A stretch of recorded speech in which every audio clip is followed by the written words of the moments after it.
Hi, I'm Spencer Christian. On this episode of Tracks Ahead, we'll ride the route of the California Zephyr, look at a layout that uses some very special equipment in its operations, go to Dearborn, Michigan to visit the Henry Ford Museum and Railroad, and ride through the scenic lakes region of New Hampshire. In the 1940s and 50s, one of the most luxurious train trips in the U.S. was the California Zephyr. As the primary means of transport between the Midwest and the West Coast, the Zephyr was the darling of passenger travel. The train is still around, but our trip will have a special twist. During the golden age of American passenger trains, the California Zephyr was one of the finest. The train's three-day journey between the Midwest and the West Coast symbolized service, speed, and luxury. Starched tablecloths, fresh foods, and quiet sleeping compartments marked the travel experience. Sometimes known by a simple acronym, the CZ traveled some of the most beautiful landscapes the United States has to offer. There were flowing plains, majestic mountains, deserts, rushing streams, and deep canyons. The scenic views were wonderfully displayed by way of the Vista Dome, a glass-topped passenger car developed especially for the route. The golden age of passenger service ended in 1970, but the name and route survived. When Amtrak was formed, executives recognized that the California Zephyr still had plenty to offer. While Amtrak's Zephyr has been upgraded to superliners, several of the original California Zephyr cars still exist. They've been rescued and refurbished by California Zephyr railcar charters to the condition of the golden age. So starched tablecloths, quality dining, and first-class service are still a part of the experience. Travelers are on board Pullman sleepers and the only domed observation car still operating. But getting the cars rolling again wasn't an easy task. These cars were in varying states of disrepair. They were in 1970s Amtrak decor and had been cannibalized for parts in some cases. Vista Dome and rear observation windows in this car were missing. As a result, there were mushrooms growing in the dome. In fact, there was a tree growing in this dome. In the Silver Lariat, the windows were largely intact with the exception of one of the side windows which had been broken. And it had been briefly lived in by transients. The Silver Rapids largely survived intact. We hire our staff largely from railroad business car departments. They know how to cater to people, know how to make them feel pampered. Our dining service is on fine china with stemware, real glassware, real silverware, starched linen tablecloths. Our beds are made with pressed and starched sheets. All the things that one would have found in the 40s and 50s when traveling on a train. We tried to keep the decor of the cars while updated, still, if you want to call it that, railroady, to provide that feeling that this is the way it used to be. Personal service continues to be a hallmark of the California Railcars charter experience. The lead steward has a wealth of experience on which to draw. First off, when we first meet and greet our passengers, we establish a bond there, and we try to continue that going through the trip, letting them know that this is, we try to give each passenger personal service.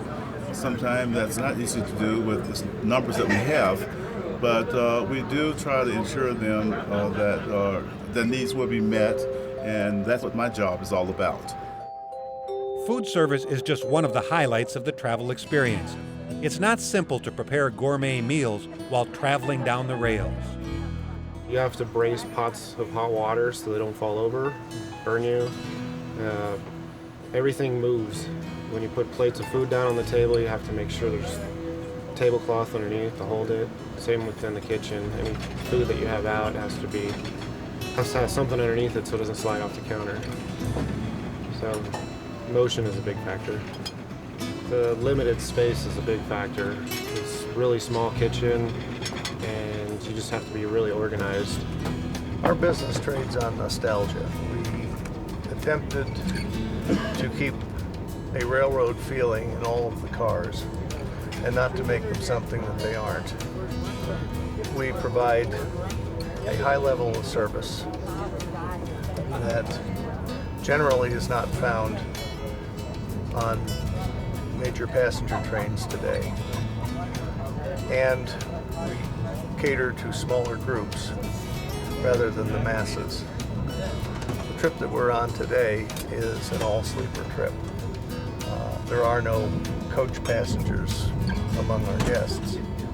So everybody enjoys Pullman service the way presumably it was administered in the late 40s in the golden age of the railroad. And we provide an upgraded dining experience that's commensurate with the kind of travel that we put together. The trip on these cars is still the same scenic journey with surprises at every turn. The two most pleasant surprises on this trip, I think, have been the people. The people have just been wonderful. And of course the scenery to get to see part of the country like you've never seen it before. And at some points we're in a canyon and there's mountain on one side, mountain on the other, and you're just traveling right through the middle. It's breathtaking. I like the service, the gentlemen that do the drinks and the dinner. Just being in the cars themselves, they're neat to see inside. You forget that it was transportation, but everything is close in. And the cars are beautifully been restored. They're exactly what they looked like back then. Everybody is so friendly, and we're pretty much first-time train riders, and almost all the people on board have gone on many, many rides before, and they're just so friendly and helpful and trying to educate us on the fun part of train travel. I love the nostalgic part of this trip, riding in the old cars, seeing how people traveled a long time ago, and the service that's provided. It has been all I expected and more.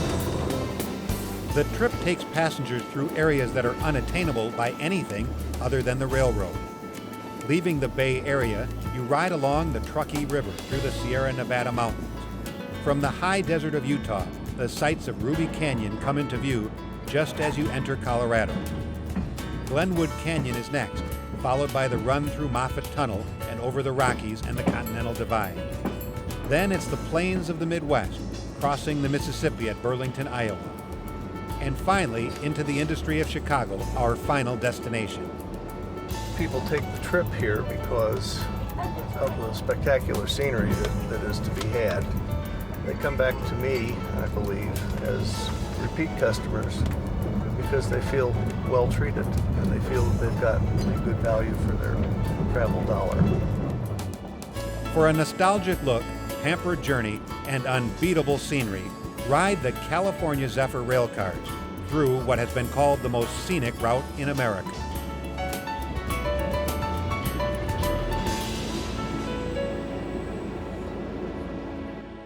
While the California Zephyr is still a regularly scheduled train, private charters are available through a number of tour companies. Now we're off to visit a man who was so enchanted with the original railroad signaling systems that he decided to make them a part of his layout. The Clifton Forge Division Railroad is a huge game board, created and built by Mike Burgett. It's like a big chess game, except there is only one team playing. Having all these different people that have to interact, the fun comes in, how close do we get at the end of the night to perfection, if you will. We probably fall short of that goal, but everybody walks away with a smile on their face, and we tend to get a little bit better as time goes on, and it's fun. On any given Thursday night, the team is transported back in time to August 1965 to the C&O Railroad's Clifton Forge Division. The dispatcher hands out the assignments, and the railroad comes to life. What we're trying to do is recreate a day on the railroad as it would have been in 1965. Trying to use the same sorts of procedures and practices. So the modeling that time and that place that I was never able to actually experience is my way of being able to experience it in a three-dimensional form. We run a 2-to-1 fast clock, so 1 hour of real time is actually 2 hours of model time. And we have a system built by Gene Lewis. The clocks on the railroad, the clock here in the dispatcher's office, is actually set to that. The dispatcher is responsible for coordinating opposing train traffic and locals needing time to work industries. All of the name track on the layout is shown on the board, and wherever a train would appear, there's a track indication light that will illuminate to inform the dispatcher that the train is in that section of track. And in this particular system, which is called Centralized Traffic Control, which was developed in the late 1920s, he can control switches and signals to route the trains into sidings and hold them at any specific point to make meets with other trains. So the train crew may not really know who they're meeting or where they're going to meet them at. That's the responsibility of the dispatcher. The crew's responsibility is to, obey the signals and take appropriate action per what the signal is telling them. Should there actually have to be verbal communications between the crew and the train dispatcher, he can do a couple things. He can hold them at a stop signal, and the rules require that if no conflicting movement is apparent and the reason for the stop is not obvious, you're supposed to get off the engine, go to a phone box, and call the train dispatcher. We also have what are called maintainer call lights, which is a white light that illuminates out in the field on the side of an instrument house. And the rule says that any crew member observing that light lit should immediately contact the train dispatcher. This is train number 63, lead engine number 5751. I have 10 cars. Would like to get clearance west. Even when designing his electrical system, Mike wanted to incorporate a bit of the past. Originally, I had intended to go all original electronics with a 514, 506 system, but the weight and the amount of equipment was astronomical. So I devised a method of where I could blend the two types of system and still get the end result that I wanted to. The reason for the blending is these machines weren't quiet. This stuff wasn't the way we think of electronics today, where it's just a green circuit board that sits there, makes no noise, and maybe has a little flashing LED on it. Electrical equipment back in the 40s, 50s, and into the early 60s was very much so electromechanical. You could hear, you could see exactly what the equipment was doing. And back to trying to indulge myself in this time and place that I was never able to experience, every piece of detail from the sound that this machine made to the color of the machine, to the checkerboard light green, dark green linoleum tile, and the canvas green window shade is all, for myself, an effort to try to really truly make it, if you will, my little time machine of I'm actually sitting at Clifton Forge in the dispatcher's office in August of 1965, and other than no cigar smoke, this is as real as it can get. Mike's motivation for this beautiful layout is simple. Some people play poker, other people golf, we play trains, and it's a great hobby because I can take all the time to do all of this sort of detail work, and the pride of being able to hold something that, look what I've created, but yet I can invite all my friends over and they can enjoy it as much as I enjoyed building it.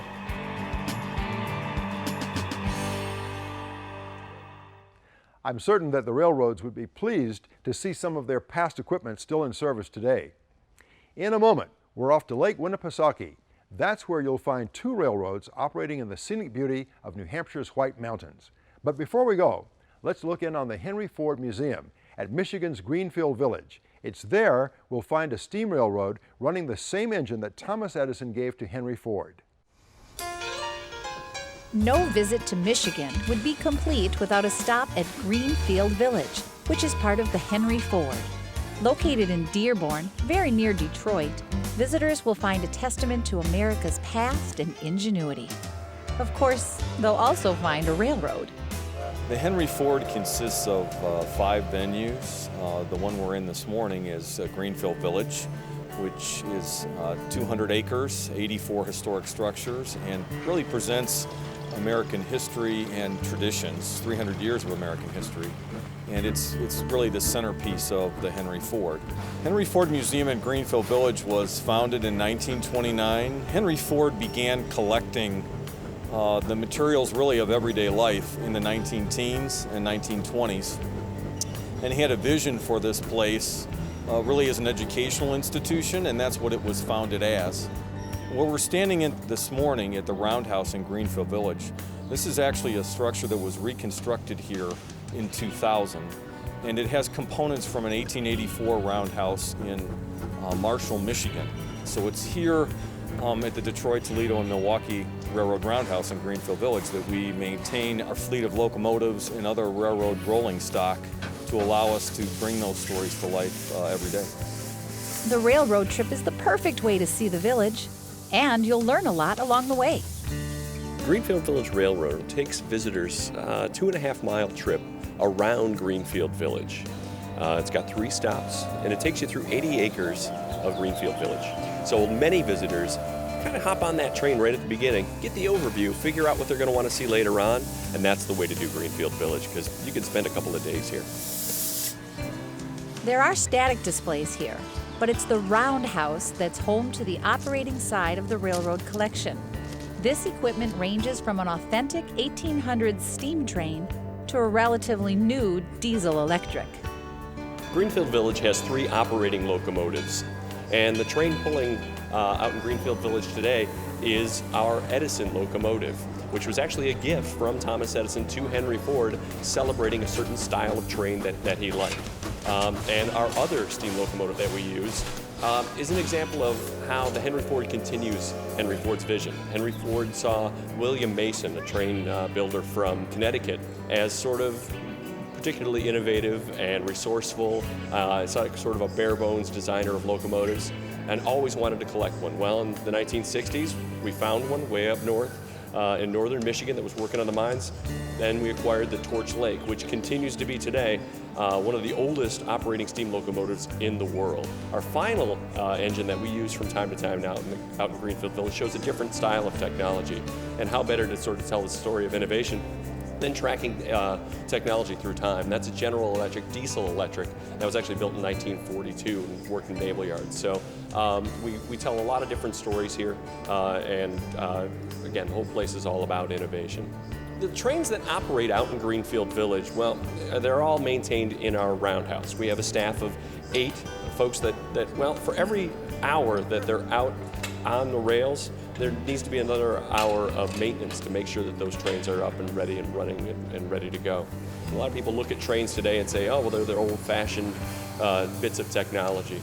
You got to remember that in the 19th century, when locomotive service starts coming around, I mean, from here in Detroit to get to New York, you're looking at a 2-week trip. Then you boil that down to 2 days after the railroad is installed. So that really shrinks the world, much like technology that we know is new today is continuing to do so. So it's really part of this big story of, again, of innovation. Henry Ford Museum houses one of the largest and most diverse train collections really in the world. The biggest example, of course, is quite possibly the largest train ever built, which is the C&O 1601, or the Mighty Allegheny, as we call it. That sort of just surprises people to be inside. We put that next to a replica that was built for the 1898 World's Fair called the DeWitt Clinton, which is the beginning of steam power. Most students of history agree that it's important to learn from our past, but no book can take the place of experiencing it yourself. Without the railroad, Greenfield Village would be a little quieter, I could tell you that much, but I think it would miss partly a great way to see Greenfield Village in an overview, and again, you would be missing part of the personality of what goes into all of the experiences that we offer that collectively become known as Greenfield Village. It's a really unique site, and that would pull just a little bit of that uniqueness out.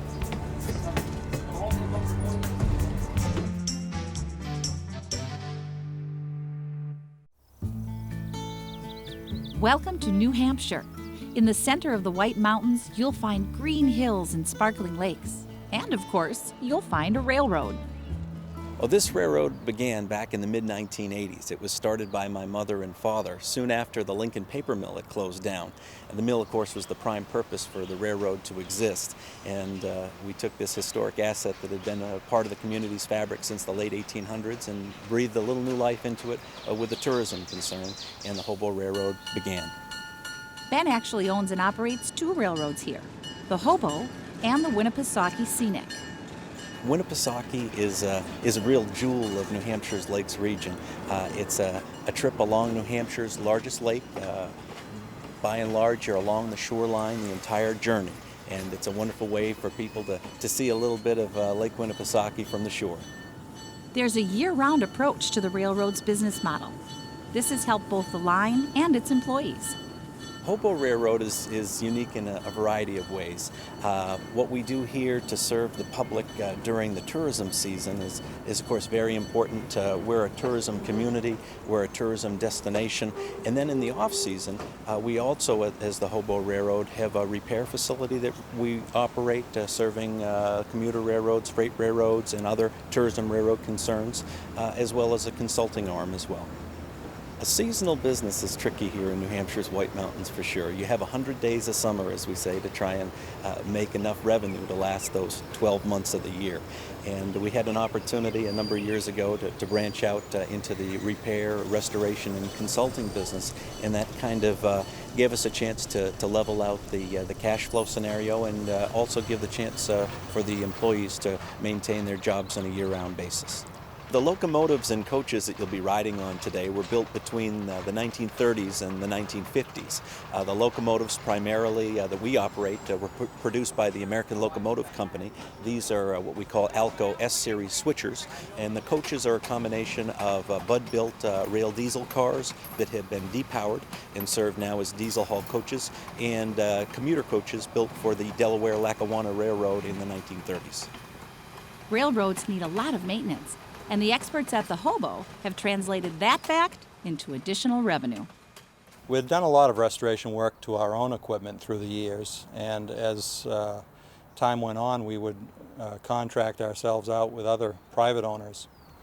And eventually, we built a reputation in the area as rail car renovators and locomotive renovators. Well, the restoration is important to us because it gives us added work through the winter when the tourist industry itself swings from railroading and other activities to skiing. So it means year-round employment for several of our crew. We've restored an historical train called the Roger Williams, which was a New Haven train. We did some restoration work on it, the 3 cars of it that are left, and also some Bud cars from the New Haven and the Baltimore and Ohio, as well as several privately owned cabooses. Of course, the Hobo Railroad needs, well, a hobo. And it has one, a former railroader named Archie.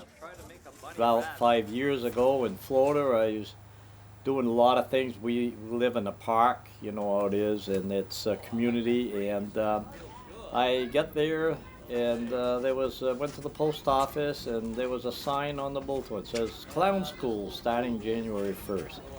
And I said, oh my gosh, I says, Clown School, Hobo Railroad, Hobo Clown, that's what I should do. I went to the school and called Ben, all excited, says, when I get back, you're going to have a Hobo Clown.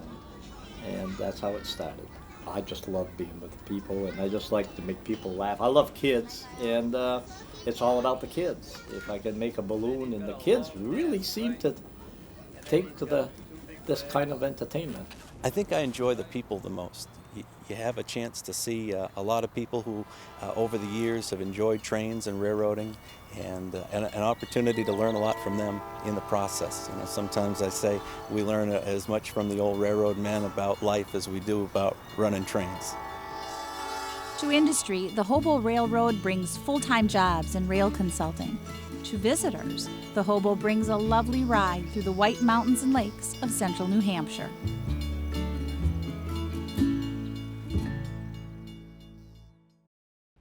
both railroads offer seasonal runs such as fall foliage and Santa trains. Well, that's it for this episode. Be sure to join us next time for more Tracks Ahead. Tracks Ahead